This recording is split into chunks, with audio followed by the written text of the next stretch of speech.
You're listening to the Worldwide Sports Radio Network. Live at the studio of Worldwide Sports Radio. All right, let's go. It's the Third and Long Show. And here's your hosts, Matty Caps and KT Hepburn.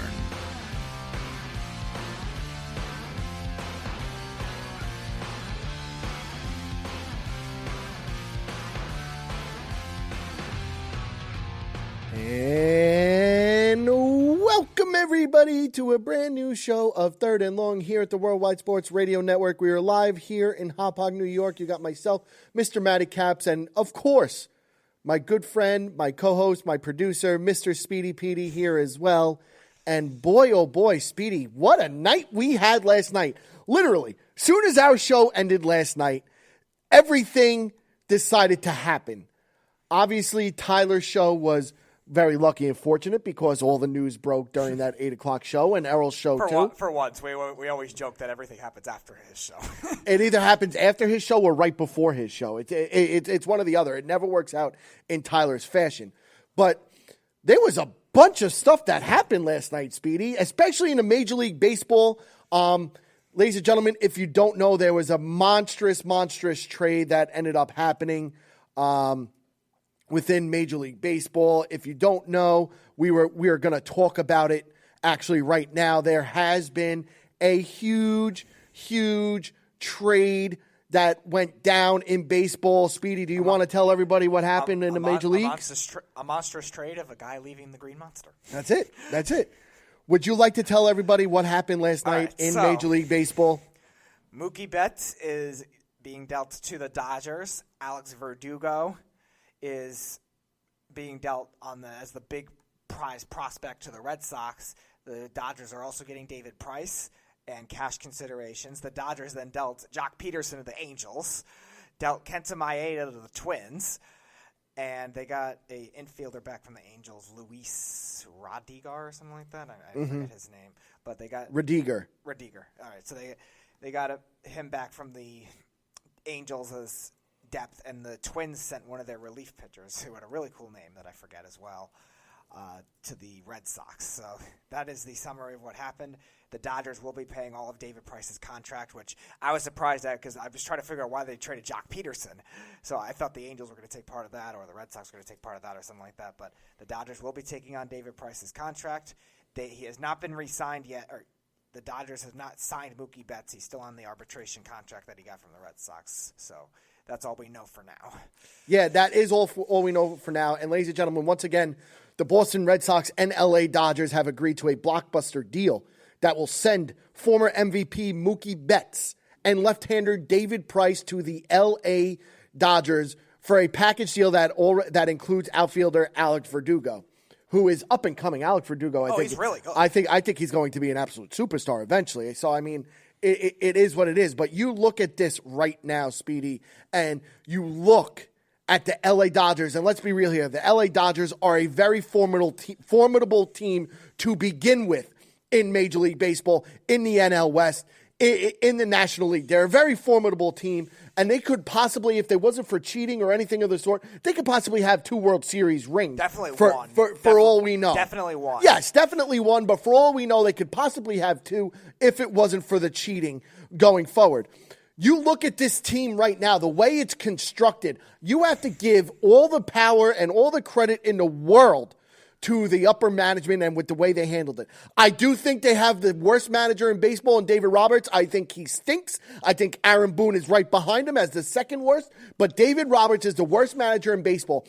Now is the time for the LA Dodgers to win the World Series. If the LA Dodgers, do not, I repeat, if the LA Dodgers do not, A, get to the World Series, and B, win it, now everybody and their mother wants to see a LA Dodgers versus New York Yankees World Series. It's not even a question. That's what everybody wants to see. Wouldn't you like to agree with that, Speedy? Everybody wants to see that.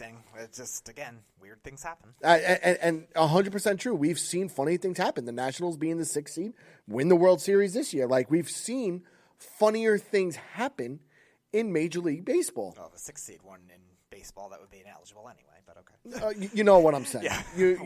Yeah, a wild card team. Whatever. You know it. That'd be funny. You know what I'm saying. The 6th seed for the first time ever doesn't make the playoffs and win the World Series.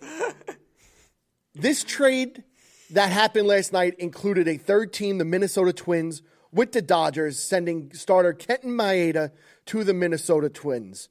This will, in turn, ship hard-throwing pitching prospect Brusdar Graterol. That's the name you wanted to Boston. Okay? Who's a versatile reliever. Doesn't close, but can do a lot of other things. Just inconsistent. This deal is obviously pending medical reviews, which I'm sure is going to go completely fine every which way. Watch out for Graterol. Who knows? He'll throw everything off. With the bidding for bets heating up between the Dodgers and the National League West San Diego Padres, who are going to be better this season, which I don't think they're there yet. They will be better this season. I will give them credit. They are on the move in the positive direction, okay? Boston chose to deal with L.A. and improve the team that lost in the division series to the Washington Nationals and eventual World Series champions. 27-year-old Betts is coming off a season in which he hit .295 with a .524 slugging, all the 395, 391 on base percentage, all this stuff. Finished 8th in the American League MVP voting. He won the 2018 MVP, hitting .346 during the Red Sox championship winning season. Okay, he obviously had a down year, and I get that. Batting .295 is still pretty darn good, if you want to ask me. Wouldn't you tend to agree, Speedy? I think his down was more of the other areas. .295 is still a very good batting average. There's just more power. He was down for the most part. He got his home runs really in bunches, which that's not normally like him. He's normally a more steady, consistent power hitter. Yeah, absolutely. And that's one thing that he is. He is a steady, consistent 300 hitter at a clip. Right now, he's a top 5 player in baseball, and he will be for the coming years. You're adding Mookie Betts to already a top 5 player in baseball, to Cody Bellinger in that outfield. That outfield for the LA Dodgers is just going to be absolutely ridiculous. That outfield, I don't understand how balls are even going to drop in that area from speed, from their speed in the outfield, from the arm strength in the outfield. I want you to look this up, Speedy, because I'm curious to know. How many outfield assists did Mookie Betts have last year? I want you to look that up, because I'm pretty sure he was one of the top guys in outfield assists last year, at least in the American League, if not all of baseball. But you look at this trade, okay, and you look at the outfield now, Cody Bellinger, A.J. Pollock, Mookie Betts are all in the outfield. A.J. Pollock, people are forgetting about A.J. Pollock for some reason, okay? A.J. Pollock was a big pickup that the LA Dodgers got from the Arizona Diamondbacks last year, okay? And you look at what he's done. He's had a slow start to his LA career, which is, you know what, fine. But A.J. Pollock is easily one of the better outfielders in the National League and possibly all of baseball. I like A.J. Pollock. Speedy, I don't know how you feel about A.J. Pollock. He's a good player. I think he's a very good player. He's just injury-prone. And that could be a problem. But throughout this winter, Boston was entertaining offers for Mookie Betts, who was going to be a free agent after the 2020 season anyway. And he was looking for $400 million plus. Something in the range of Mr. Michael Trout. Okay? Betts will make $27 million this year. And as Boston really does try to dip beneath the $208 million luxury tax threshold, it's clearing its books of Betts and Price will go a long way towards reaching that goal, because Price still has 3 years and $96 million remaining on his contract. So that's a big-time move, and they wanted to deal David Price along with Mookie Betts in a package deal. Still, dealing Mookie Betts was far from a certainty for Boston. Boston didn't want to lose Mookie Betts. Why would you ever want to lose a top 5 player in all of baseball? Okay? They watched him develop from a 5th-round draft pick in 2011 to be a top 5 player in all of baseball. Speedy, would you agree with me? He's a top 5 player in all of baseball right now, Mookie Betts? Yeah, I would probably say maybe 5, maybe 4. Yeah, he's very well-rounded. And you could say the same for Cody Bellinger, a top 5 player in baseball? Yeah, with the way he's improved his fielding and average hitting, yeah, I would say so. He was a power guy that had a lot of strikeout issues before But finally learned to hit the baseball. Yeah, he grew as an overall player this year, I really think. Even though I thought Christian Yelich still should have been MVP, he really grew into a great all-around player. Absolutely. The Dodgers coveted Mookie Betts for the past year, okay? And they even did it knowing that he could leave in free agency after one season. That's why this season for the LA Dodgers, they are in win-now mode for the LA Dodgers right now. The Dodgers' depth allow them to stomach and potential value given away and take comfort in the knowledge that they'll add Betts to a lineup that already includes the NL MVP in Cody Bellinger, Justin Turner, Max Muncy, and top prospect, Speedy, who we will talk to when baseball season starts, Gavin Lux.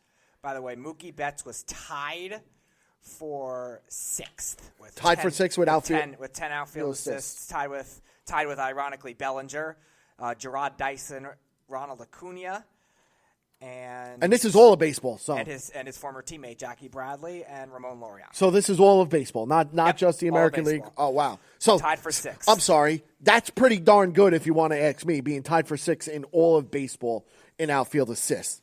Okay, you look at the LA Dodgers, and for most of the winter, they've been very quiet. They've been very strategic about what they were going to do.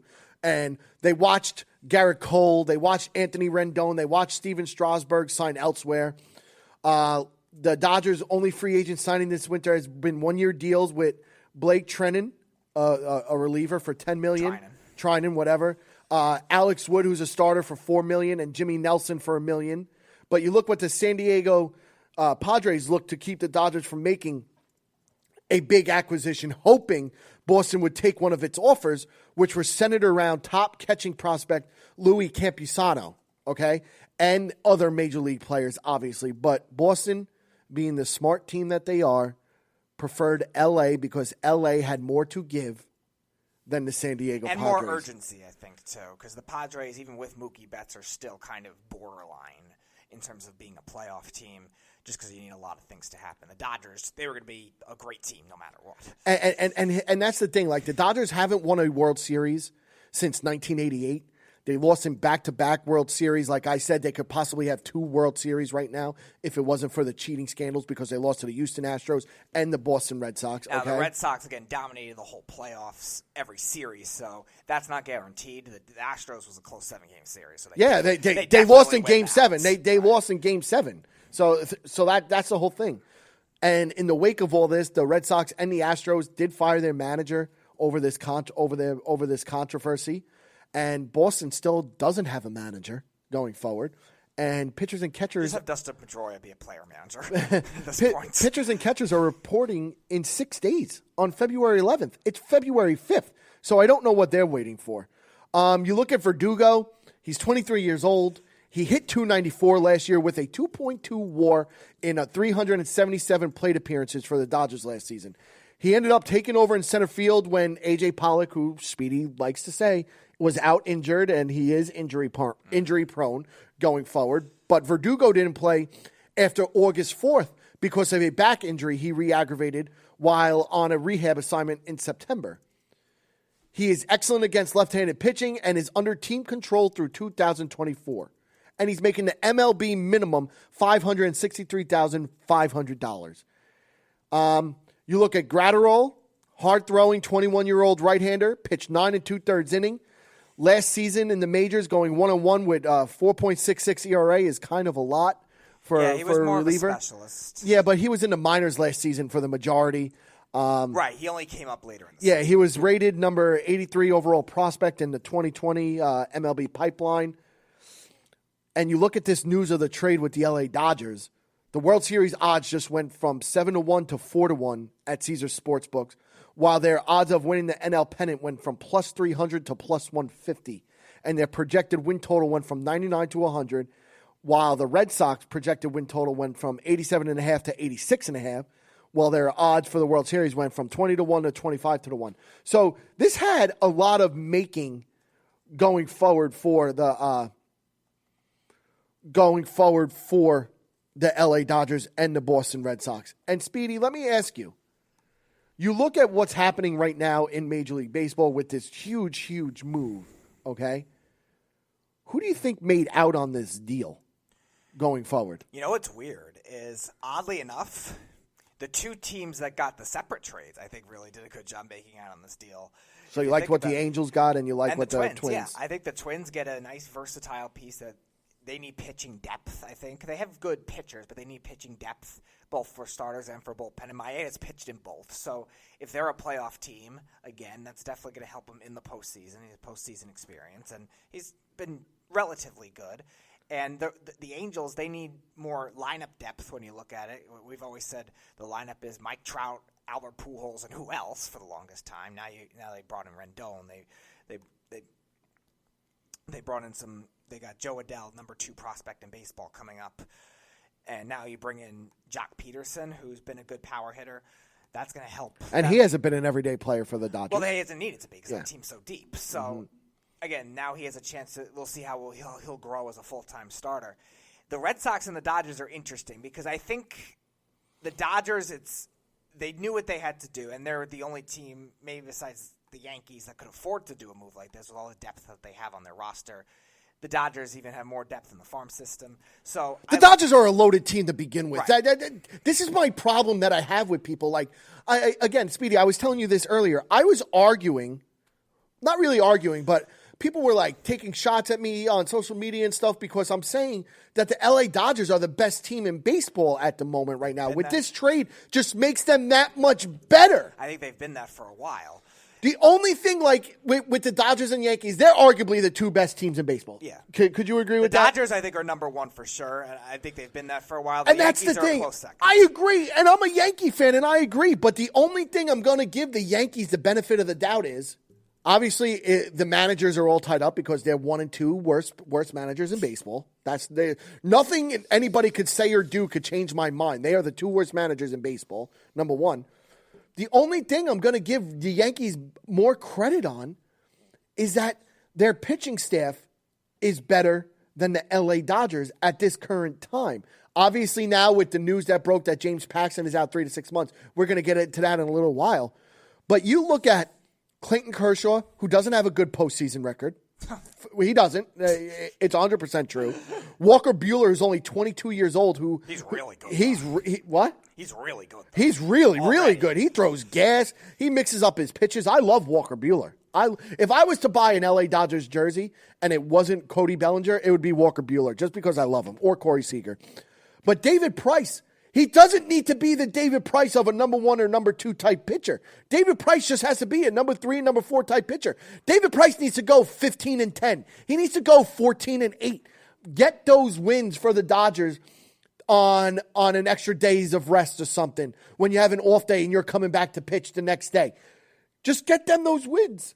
Be the better number 3 pitcher that you can be. Obviously, David Price hasn't been the same since his elbow injury that he's had with the Boston Red Sox.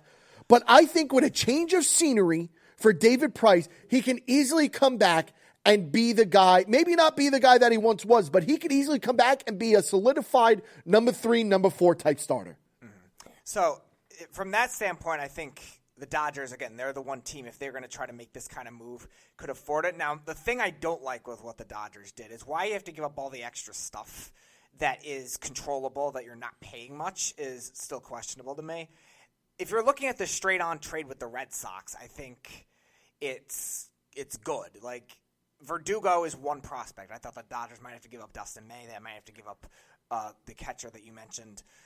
I thought they might have had to give it up a package of both. Just having to give up one top prospect is not bad. And then essentially what you're doing is trading a relief pitcher. Now, my question is, why did you have to give up Peterson and Maeda? That's more of what I'm trying to figure out.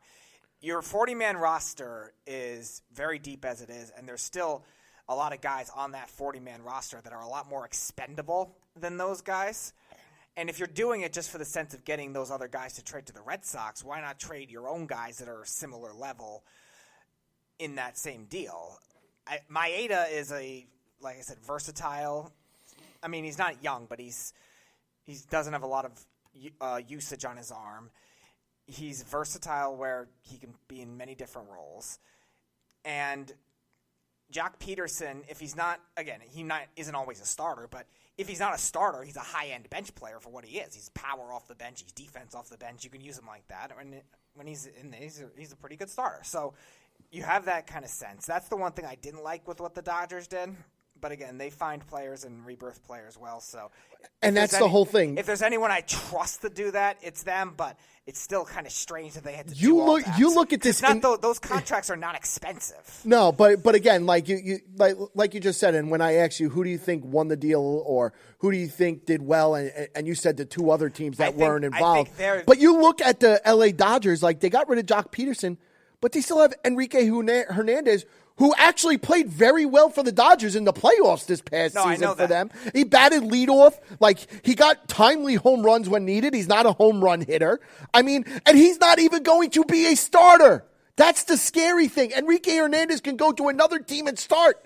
He's not even going to be a starter for the LA Dodgers. It's Cody Bellinger, AJ Pollock, and Mookie Betts in that outfield. Well, right. Tell me a better outfield in Major League Baseball, please. That's why I said they could afford to do it. But my point is, I don't think they still needed to do it. You still could just give a reliever on. Maybe it's something they wanted. I mean, look at it like this: the Dodgers farm system with who do they have? The guy Gavin Lux, who is ranked number 1 in the MLB pipeline, but Dustin May number 2 in that pipeline, and Jeter's down, who was number 5, who were all expected to be involved in this trade, and they weren't. And Dustin May should have been a part of the trade when you think of. But they weren't. That's the whole thing. But again, that's why I say the Dodgers, with the rich farm system that they have, but also again they still have a lot of pieces that are already on the 40-man roster that are more expendable than Jock Peterson and Maeda, who are still both again.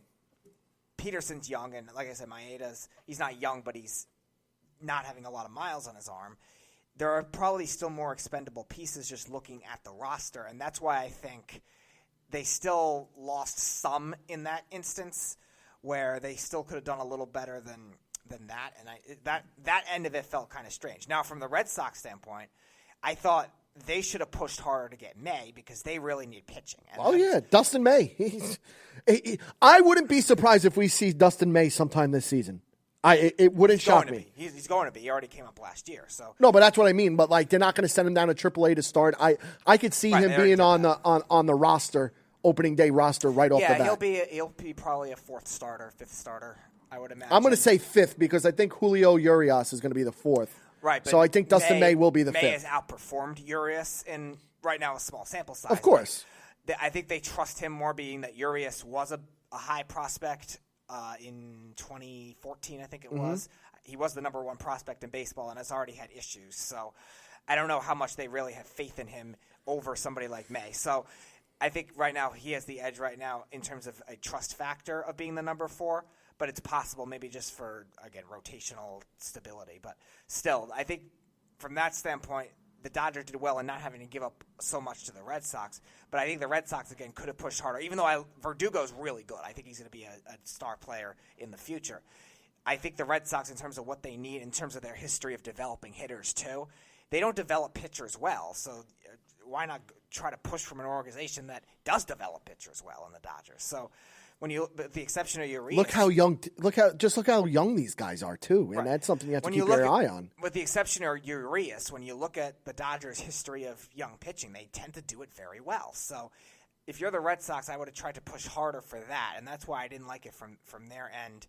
They could have done better. The Dodgers did well in terms of just dealing with the Red Sox. I thought they could have done better in terms of managing the 40-man roster. I don't know why they had to do those separate trades. Yeah, because those guys are not making a lot of money. It's not going to really keep you cash strapped for that long to take on the Price contract. Yeah, I mean, look, it's interesting about that and who had to go. But I sit here and I look at this Dodger team now, and I look who is in the outfield. I look at all these guys, and this Dodger team, this might be the year or the decade of the LA Dodgers. If they're able to re-sign Mookie Betts and stuff and keep all these guys, I mean, this team is very, very young. Who's the oldest guy on this team? And it's Clayton Kershaw, and I think he's like 33 years old or something. Jansen. Or Kenley, whatever. They're pitchers. But you look at the position players, these guys are all fairly young. Max Muncy, Corey Seager, Gavin Lux now, I think Gavin Lux, I'm going to say this right now, Speedy, and it is February 5th. I'm going to say Gavin Lux is going to be in the hunt to make an all-star team this season. Okay. Which very well could happen because he is going to be an absolute superstar. I mean, I don't see it really being bad losing Jock Peterson whatsoever. No, I don't think it'll hurt them drastically. I think the Kate Maeda might hurt a little bit because he was a starting pitcher and he was very formidable. He did what was asked. He did what he had to do. Yeah, I don't think it's not terrible in terms of losing them. In terms of it's going to be drastic. I just think there were more expendable pieces. Fair enough. But now the question remains: is did the Boston Red Sox have to trade Mookie Betts? Did they want to do it? Like, who made this trade happen? What was it? The front office of the Boston Red Sox? Did they have to trade him?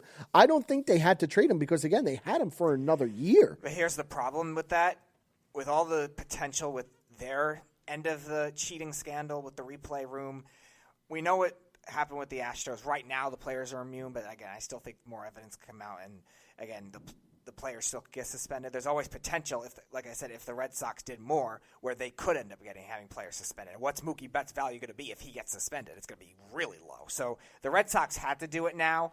I'm just surprised, though, that if they're trying to deal with the Dodgers, who they're great on the Major League roster and they're great in the farm system, that they wouldn't try to push harder for the pitching. So that's the only thing that's, I think, downside for the Red Sox. But the Red Sox, I think, had to do it now for that reason because of what could happen with them. Yeah, it's interesting. So, in my opinion, if you want me to be honest with you, I like what the Angels did, adding Jock Peterson. I'm not mad at that move for Jock Peterson whatsoever. I'm not mad at the Twins for getting in Maeda, because the Twins are on the cusp. But Twins are a good baseball team as well. They've been in the playoffs the past 2 or 3 seasons, two of the last 3. But I don't think they won the division. I think they went in as wild cards, right? The first time they did in 2017, and they missed the playoffs 18. And then this last season year they won the division. They did win the division in 2019. Okay, so I like what they did, but this move is all about the LA Dodgers and their win now mode. I love what they did. I don't like what the Boston Red Sox did. I mean, losing Mookie Betts is going to hurt them tremendously. I don't care what anybody tries to tell me. He's an absolute superstar. I know the New York Yankees aren't going to miss him. Wouldn't you say, Speedy, the New York Yankees aren't going to miss Mookie Betts whatsoever? I mean, if Mookie Betts goes off on them, if they play in the World Series, then you're thinking a little differently. Okay, yes, 100% thinking a little differently. But to see him in the division, we're not going to see him in the division anymore. But ladies and gentlemen, again, I think the LA Dodgers made the best move possible. I don't like what the Red Sox did. This could send the Red Sox into abyss going forward. I really don't like the move whatsoever, but I like what everyone else did. The Rockets. Jesus, I have NBA on my mind. We'll be talking about them a little later. But the LA Dodgers, okay, they're in a win now mode. We've seen it, and I think this move just took them over the top.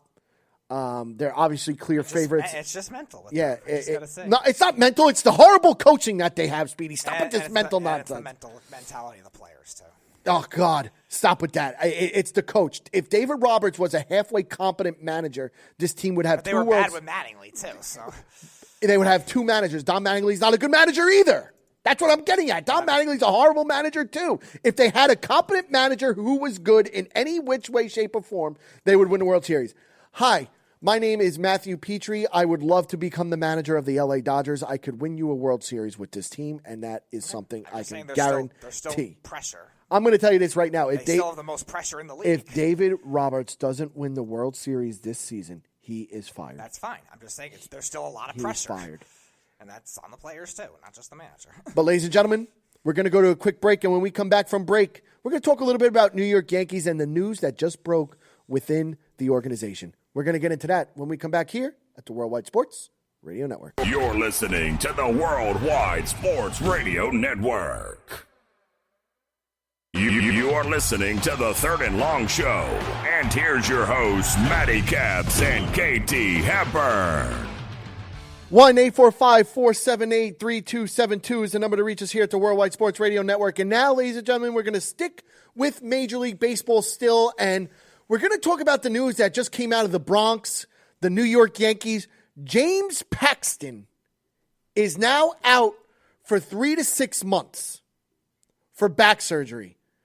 And Speedy, before I really get into it, how do you feel about this James Paxton situation unfolding in the Bronx? Well, you knew this was going to be a issue if they traded for him. He was an injury-prone pitcher his entire time in Seattle, and again, the way he's built, the way he throws, he's just an injury-prone pitcher. And the Yankees, just like every other injury they've had to deal with last year and prior years, your team is loaded enough anywhere where you could just be cautious with it. And for the most part, they did well at managing that with Severino last year. They didn't bring him back until the very end of the season when there were reports saying, oh, he's going to come back in June, he's going to come back in July. The Yankees knew not to rush him, and I think that is going to be the same thing here. You know he's injury-prone. The Yankees are deeper now with their rotation, with now having Garrett Cole there, getting some of their young pitchers back. They're going to be able to afford to either use openers with them or, again, just have them pitch and hope for the best, where they can make sure that Paxton is ready for games that matter more. And that's the whole thing. Ladies and gentlemen, if you don't know, James Paxton, the starting pitcher for the New York Yankees, the number 2 pitcher for the New York Yankees, is expected to miss 3 to 6 months after having back surgery on Wednesday. The Yankees announced this move. He underwent a microscopic lumbar discectomy and also had a periodicical cyst removed.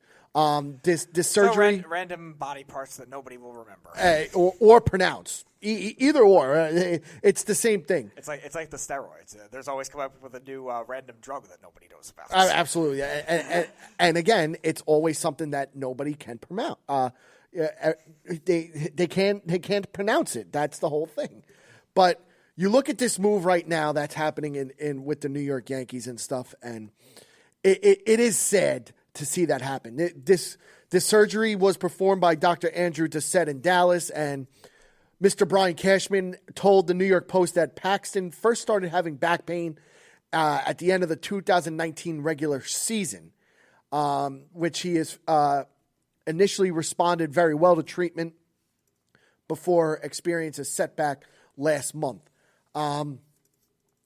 James Paxton left his final regular season start at Texas on September 27th after one inning with what the Yankees said was a tight left glute muscle. That ended Paxton's career best streak of victories in 10 consecutive starts. He was 1-0 with a 3.46 ERA in 3 postseason starts following 5 runs in 13 innings. He was hoping to avoid surgery and just get injections in his back, but that obviously didn't happen. And it shouldn't. I mean, they should take the surgery. It's early enough in the season where you don't have to rush it. No, yeah, and that's the whole thing. You don't have to rush it. But again, we sit back here and listen, Speedy, you're not a Yankee fan. I'm a Yankee fan. We're very lucky. I'm very lucky. You're not, because you're a garbage from Queen, a.k.a. A Met fan. So your team is in disarray regardless of anything. We're used to the injuries. Yeah. Honestly, you really are used to the injuries, and that is one thing that's for sure. But you look at this situation with them right now. James Paxton, he's 31 years old. He did go 15-6 with the Yankees last year at a 3.82 ERA in 29 starts last season. He struggled the first half of the season. And this is where I was taking shots at everybody on the network who loved this move for James Paxton.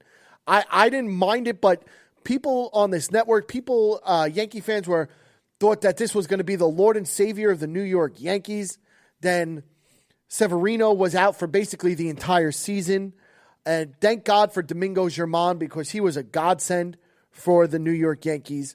But James Paxton is scheduled to become an unrestricted free agent after this season. And the Yankees acquired Paxton in a trade with the Mariners last year as well. So don't get me wrong, James Paxton helped the Yankees get the American League East title very convincingly. He was 5-6 in July, but started to reduce his percentage of fastballs, and that's when he went on his streak. His injury weakens a New York Yankees rotation already, which is missing, like I said, Domingo Germán, who is serving must serve the final 63 games of an 81-game suspension. for his domestic violence policy. And who knows if the Yankees are going to even take him back, which I think they will because I haven't heard anything that they won't. So he's eligible to return June 5th, barring any postponements. Right. You look at Garrett Cole. He leads the rotation at $324 million contract. That includes Luis Severino, Masahiro Tanaka, Jay Happ, and lefty Jordan Montgomery is coming back from Tommy John surgery 2 years ago. And he returned in September, obviously. And he is the most likely candidate to replace Paxton going forward. Another guy who's injury prone, though. And that's the whole thing. He's very, very injury prone going forward. But you look at this move with the Yankees and you look at the injuries happening. This is a scary, scary situation if you're a New York Yankee fan. You always want to get off to a hot start. You don't want to bury yourself. I mean, obviously you don't win the World Series after April like the New York Mets do. They win the World Series after April. But this injury is an alarming trend for the Yankees, and this is dating back to last season because the New York Yankees placed a big league record of 30 players on an injured list, a total of 39 times last season.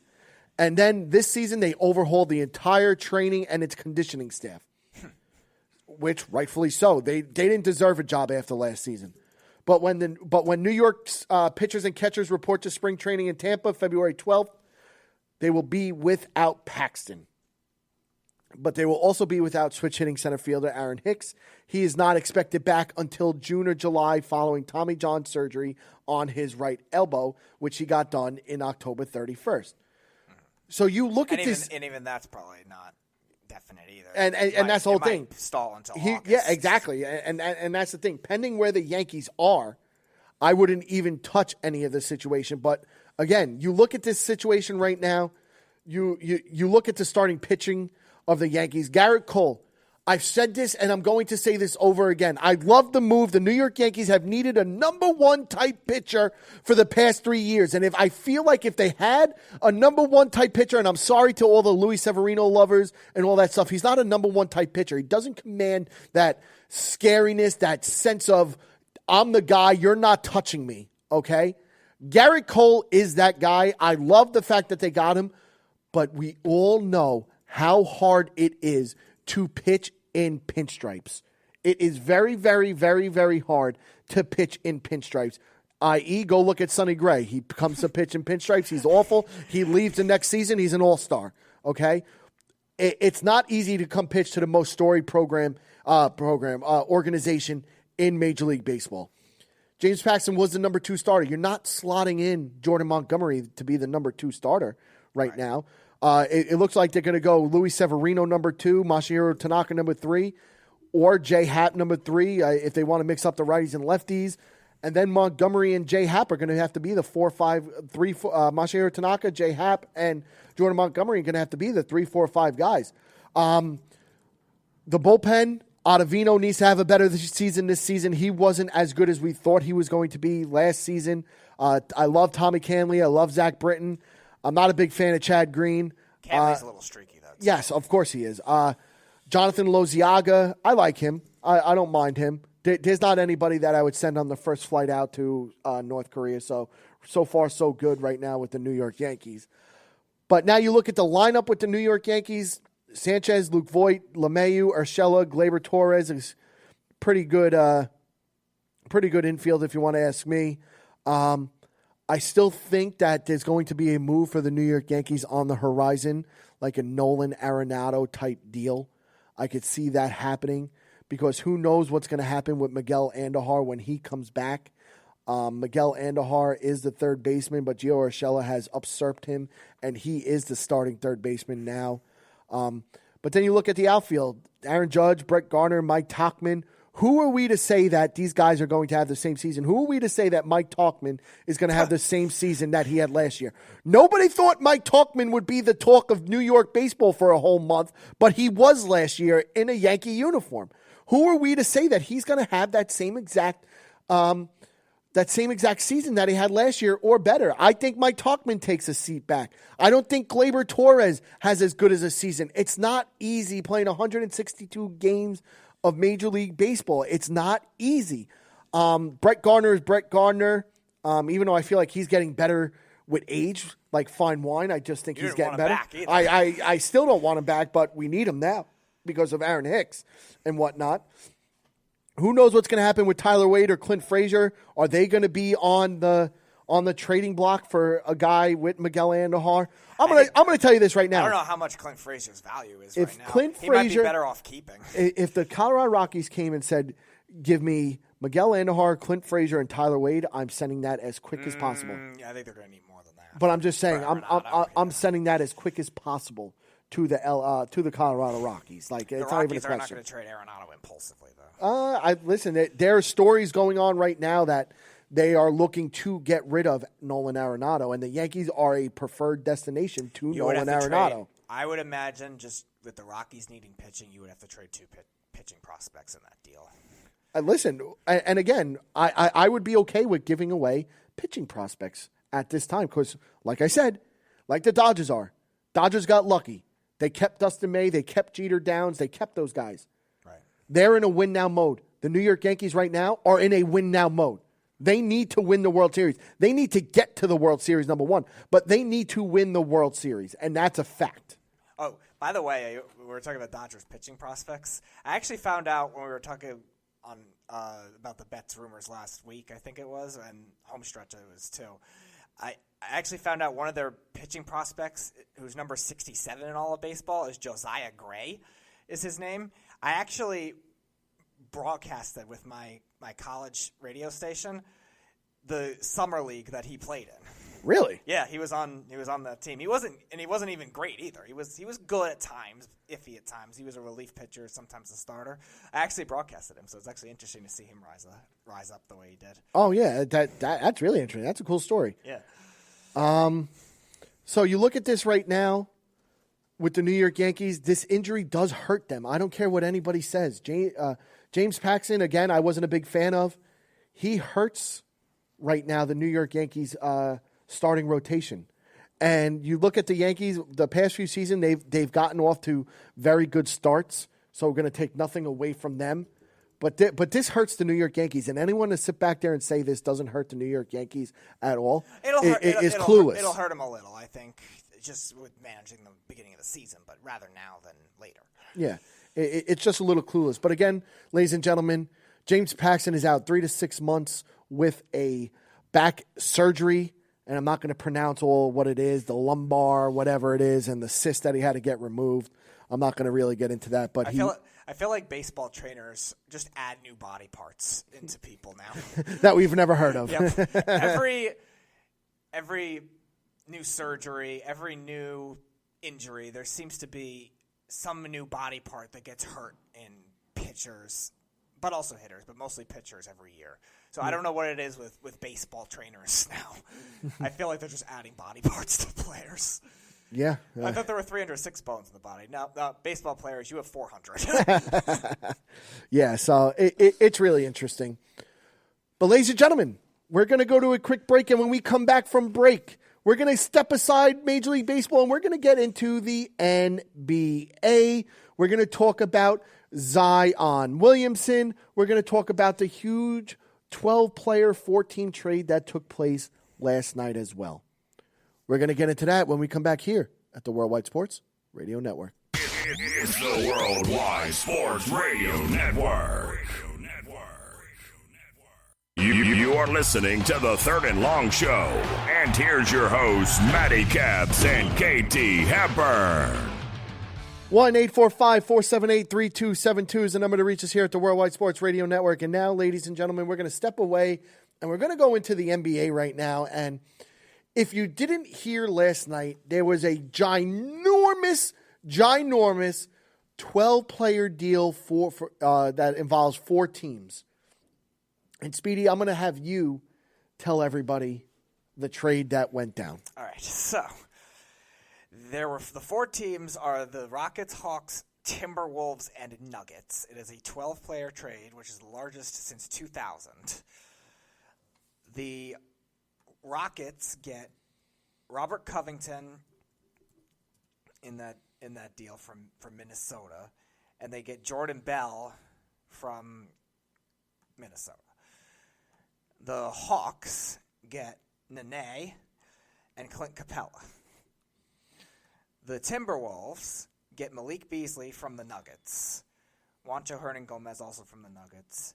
Evan Turner comes from the Hawks. The Hawks' first-round pick that came from the Nets, which they traded during the NBA draft last year. The Nuggets and the Hawks, as a result, waives Chandler Parsons. Don't really care about that. Well, I'm trying to explain everything. The Nuggets get Jared Vanderbilt from Minnesota. They get Shabazz Napier and Noah Vonleh. And they get Gerald Green and a Rockets first-round pick. It's crazy. So much stuff going on. And the thing about this move for the Houston Rockets is that they keep the flexibility of $12 million in cap space, which allows them to expand this trade between now and Thursday's 3 p.m. deadline. So that's tomorrow. That's less than 24 hours away.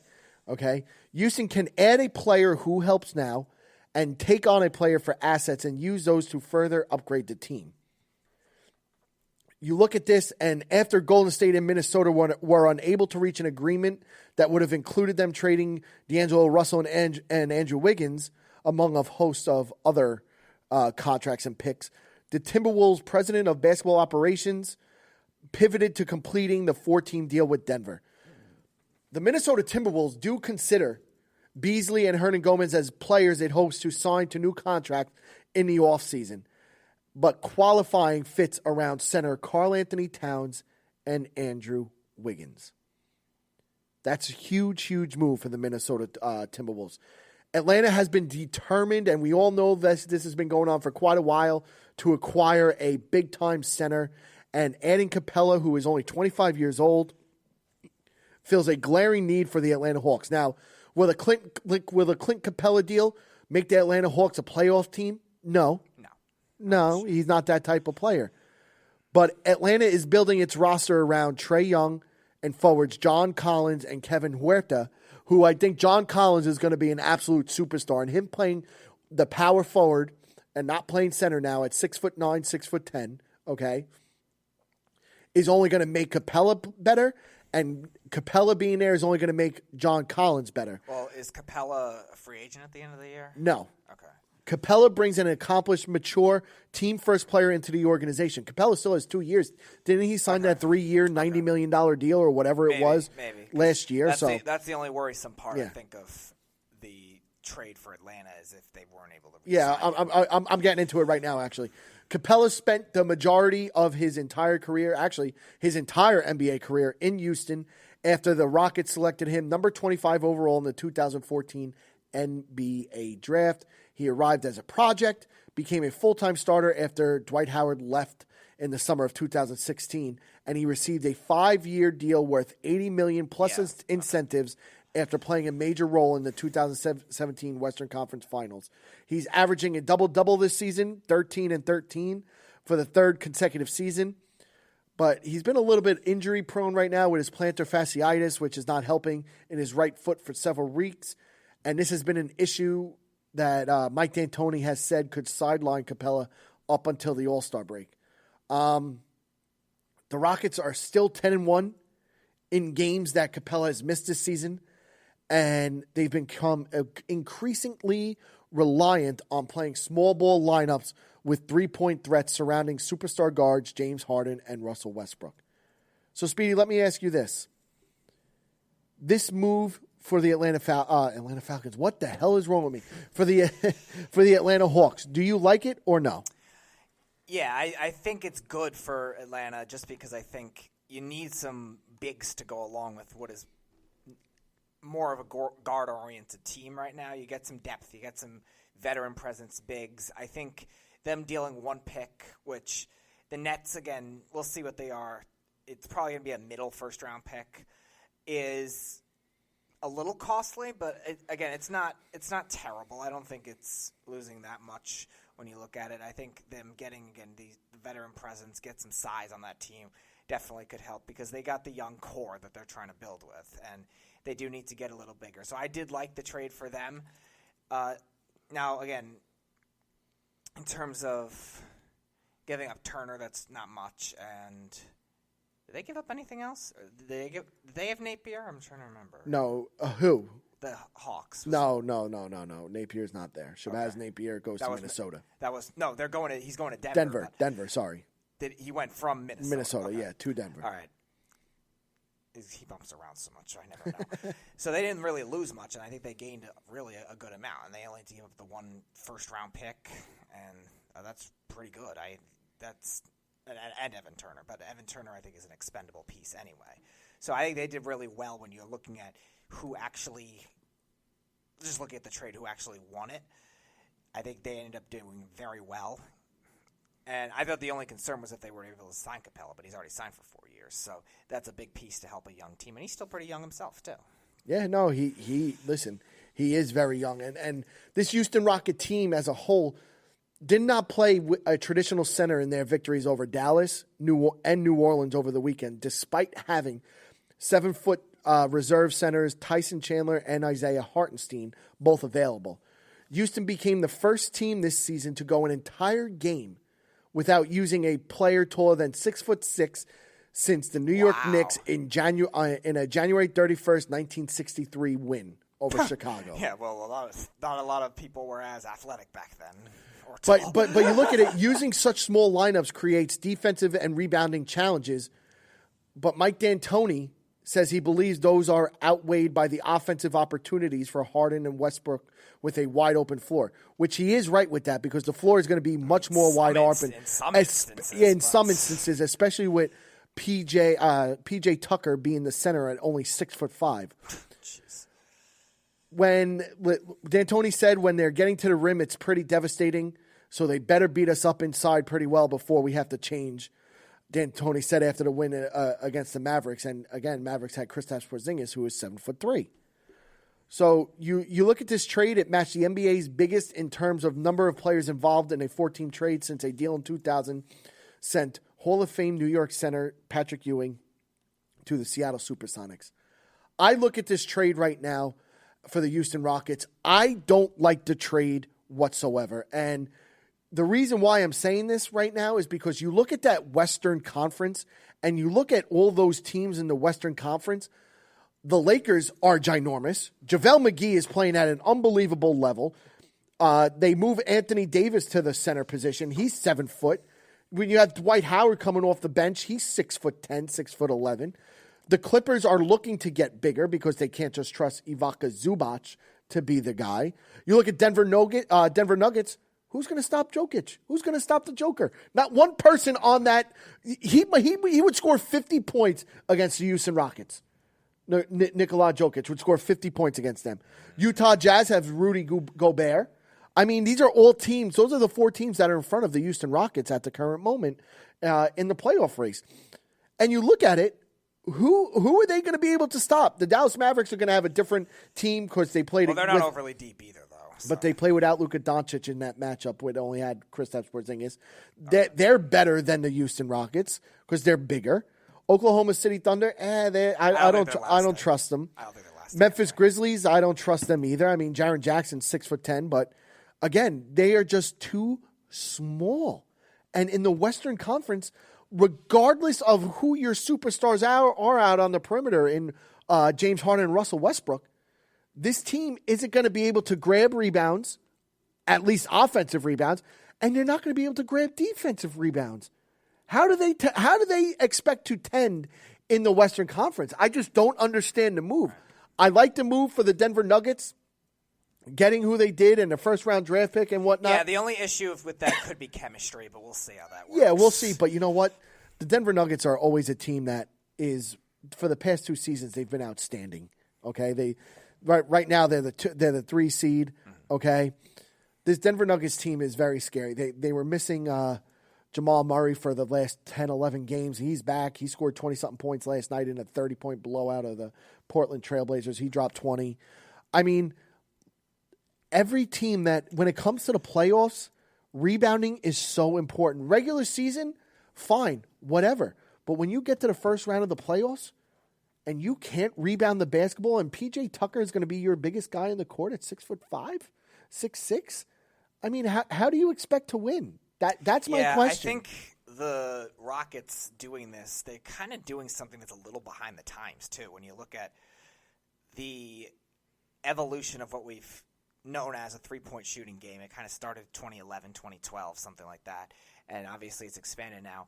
It was a very guard-oriented league for a while. There were just a lot of top guards. And, again, some good small forwards, too. Obviously Durant, LeBron James, guys like that. But it was mostly, again, that guard league. So smaller lineups were winning. Shooting was winning. Now I think you're seeing teams evolve to having big guys that can shoot, too, where that size difference is going to make a difference now in this Western Conference. Now, not every team that you listed has the guys that are big and can also shoot, but the Rockets are just a team that can shoot and they can pass, and they're going to move the ball, but again, it's Mike D'Antoni. How much are they actually going to move the ball? And you're looking at a case where if they have to stop other guys that are taller that can shoot, guys like Kristaps Porzingis, Nikola Jokic, those are going to be tougher matchups. The Lakers, if they play that, Anthony Davis has gotten a lot better at shooting the three. So you're looking at a case where that's going to be very hard. The Clippers have got taller guys that can shoot the three. There's just so many matchups that defensively is going to be harder for the Rockets too. And them getting so small, even though they still can shoot, it's kind of behind the times when you're seeing all these teams evolve into bigger, stronger guys that could shoot threes now. That's the wave of the league now, with guys that could do different things at positions that are normally not known for that. And the Rockets are still kind of thinking that they have to be the Warriors of 2015. And it's not like that anymore. No, it's definitely not like that anymore. And you look at the Houston Rockets right now, their depth chart. This is a starting five. Russell Westbrook, 6'3". James Harden, 6'5". Eric Gordon, 6'4". Robert Covington, I think, is 6'8". I think he's the biggest guy, and he's playing power forward. No, he's only 6'7". Okay, and PJ Tucker's playing your center at 6'5". So that is not like a very scary offensive line. And you look at the reserves: Austin Rivers, guard, 6'3". Ben McLemore, 6'5". Isaiah Hartenstein, 7 foot. I mean, Jordan Bell's there, who's 6'9". He's going to have to play. I think Jordan Bell has to start, really, when you look at it. And he might be a guy they would want to start because he's a good passer for a big man. And that's the whole thing. He's a very good passer. He's a very good three-point shooter as well. So, I mean, it is something you're going to have to keep your eyes on going forward. But I don't know. I don't really like this move for them. Makes no sense. It really doesn't. Maybe if you played in the East, I would get it. Maybe if you played 2015, I would get it. But too. you play in the Western Conference, and every team that's a top of the line team, they have some monsters. They have big trees in the middle, and you're not going to be able to contend with that. Every team that plays the Houston Rockets is just going to feed the ball down low every single play. And then when you double team, when a 7-foot center has the ball against a 6'5" PJ Tucker, and you go down a double team, you're going to leave a wing guy open for a wide open three. Right. So many guys that are so good at passing too. It just doesn't make any sense. It really doesn't, and it's fascinating to me that people could sit out here and really like this move. I hate this move more than anything. I really do. I haven't really heard anyone. That's interesting. I mean, D'Antoni is going to be fired very soon. I think he has another year or two left, maybe, with the Houston Rockets before he's fired, because I don't think he's going to win anything with them.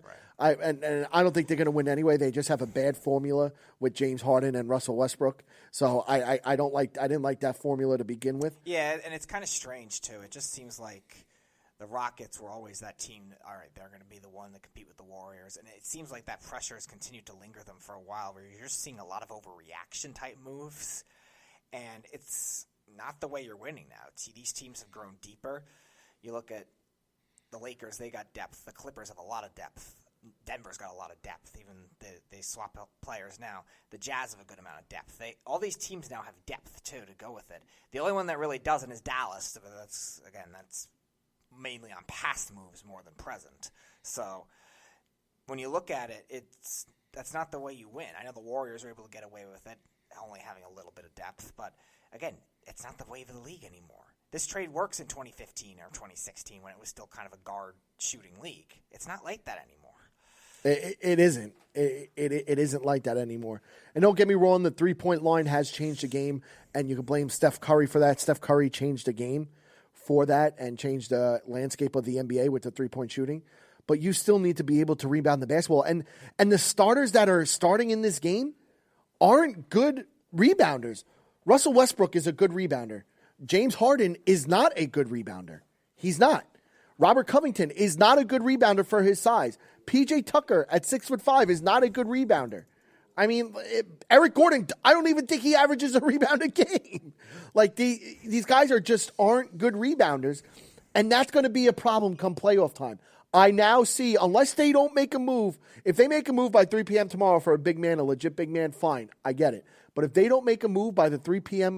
Deadline tomorrow, Houston Rockets are going to be knocked out in the first round of the NBA playoffs. Where are they in the standings right now? They're the 5th seed. And Dallas is 6th, and Utah Jazz are the 4th. Okay, because I'm trying to think, because I still think Portland is going to take a spot. Well, Portland right now is 9th. They're one game behind. I still think they're going to take I think a spot so, too. I agree with you. I think they're going to take a spot, too. I'm just trying to see what else is around, because I don't trust the Thunder. I don't trust the Thunder either. You got the Spurs. I don't trust the Spurs this season. Yeah, you thought I was crazy for picking them out of the playoffs. Well, that's because listen. You know how you never bet against Bill Belichick and Tom Brady in the NFL? Well, yeah, you never bet against Popovich in the NBA. But this is going to be the first. They did a statistic yesterday because I was watching the Spurs versus Laker game. This could be the first season since Tim Duncan was in college that they don't make the playoffs. Well, yeah, I over understand 2 that. decades. And it just seemed like when you have a streak that long, it just eventually do at some point. Of course. For things to go wrong. And I get that. It's the same thing. I know you don't watch a lot of hockey. It's the same thing with the Red Wings, though, when they had that long playoff streak when they made it 25 years in a row. In the 90s, it started in 1989 and ended just 2 years ago. Yeah. And I predicted that year, too. It just seemed like there were just not a lot of depth. That team was getting old. It's the same kind of thing with the Spurs. It was just, Popovich does a lot with the young players, the international players, but eventually some of them have to either not work out or, again, some of them have to just not win the close games, and that's what it is. But just looking at it, below that is Phoenix, New Orleans, The Kings were an interesting one, but they're just too far down right now. If they were maybe where the Spurs were, I probably believe in them. So, I don't expect the Rockets to completely miss. No, it's going to be something we're going to have to keep our eyes on going forward. But, ladies and gentlemen, that's it for our show here at the Worldwide Sports Radio Network. We will be back tomorrow at 4 p.m. We will be live. You'll have myself and Mr. Speedy Petey here as well, getting into other good things. Tomorrow we're going to get into some Zion Williamson talk. We'll probably get into some more baseball talk as leading up to next week's reporting days of pitchers and catchers as well. But ladies and gentlemen, that's it for our show here at the Worldwide Sports Radio Network.